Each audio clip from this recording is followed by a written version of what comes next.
Hello, students.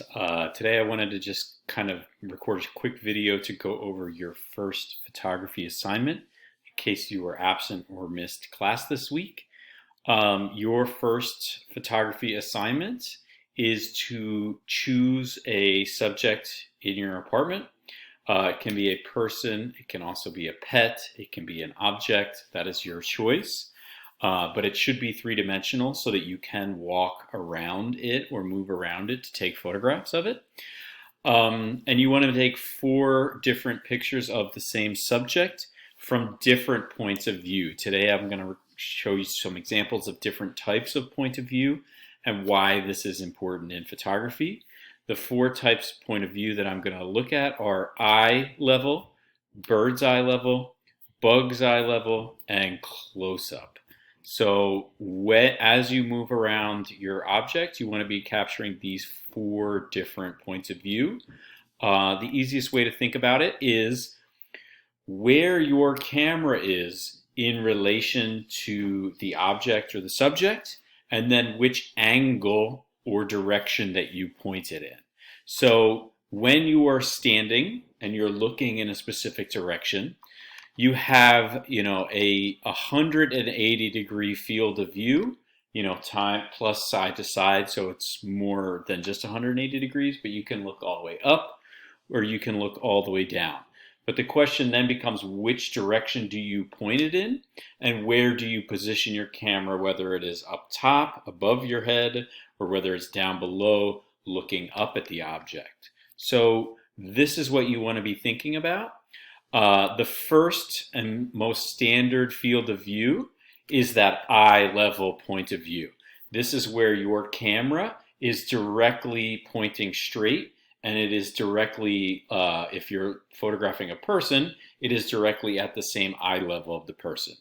In this example from Stranger Things, remember these are, younger actors and actresses. So their eye level is a little lower, so that just means that the camera position would be at the subject's eye level, which might not be your own eye level. In terms of, other examples of eye level photography, if you're photographing a pet, the eye level of a pet might be lower than your eye level. If you're photographing an inanimate object, that just means the camera has moved down to be at the same level of that object so that you're photographing it straight ahead. So the easiest way to think about eye level point of view is that your camera is pointing straight. The second type of point of view that you want to photograph with is the bird's eye point of view. This is as if you are standing and looking straight down at your feet. The closer you are able to get a straight view that is perpendicular to the ground or to the desk or to the surface, the more traditional your bird's eye view photograph will be. So some examples of bird's eye point of view. This is a very popular point of view for photographing things like food, coffee mugs, but it can also be used to photograph pets and people as well. This is where the camera is directly above the subject, looking straight down on the subject.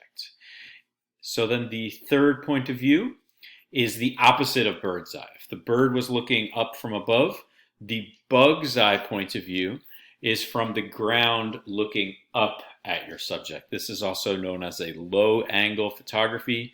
It is from the ground up.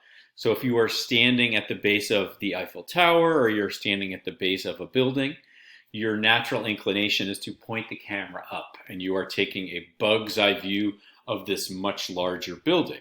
However, if your subject is smaller or lower, you may need to move the camera onto the ground to look up at the subject. So for example, flower photography, that just means that you may have to crouch down or just stick your camera underneath the subject. Just remember that you can move your arms without necessarily bending and contorting your body into a crazy position to get the best point of view. So these are some other examples. Obviously the basketball hoop style, you don't have to bend over for that one. It's more of just a looking up. But the key here is with the bug's eye point of view, your camera is looking up at the subject. And then the last point of view that you want to focus on for this assignment is the close-up point of view. This is where you move your camera or yourself as close as you possibly can to focus on the subject. So in all of these examples, the focus is on one area of the shoe or the sneaker or the dog or the headphones, and not the whole shoe. They've kind of chosen to just focus on that one area. You may, when you're doing close-up photography, have to adjust the focus to focus on the close-up area. If you're using an iPhone, you can do this, or an Android really, you should be able to do this by just tapping on the specific area of the subject that you want to focus on, and you should see a little red or yellow box around where your phone is focusing. And this is a way to manually set the focus and exposure lock. So those are the 4 points of view. The key thing is you want to photograph. When we're going to take a short break, pause the video, go find that person or thing or pet that you would like to photograph. As you go out and photograph, the couple of tips that I have are to always turn your phone sideways so that it is landscape mode. You do not want to use the portrait mode unless you're taking pictures of portraits. So always sideways except for people. Then you want to move around your subject to photograph those 4 different points of view. So from the front looking straight on, from the top looking down, from the bottom looking up, and then up close-up point of view. The last tip is once you have created those 4 pictures, you can either email them to yourself to edit them on a computer, or you can edit them directly in your cell phone. Before we leave, I just wanted to show you an example from my house. So I photographed this plant.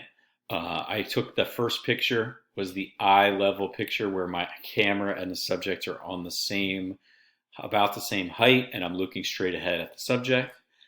Then I moved the camera up above the plant. The plant did not move, the camera moved, and I took the same picture photographing looking down on the plant.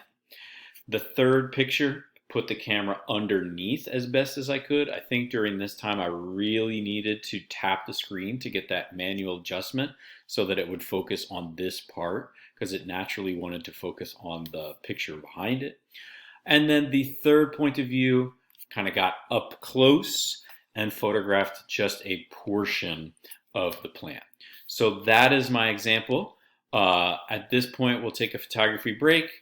We'll meet back here. If you are finished photographing your subject, email the photographs to yourself, or open up the second video to learn how to edit the photos directly in your phone.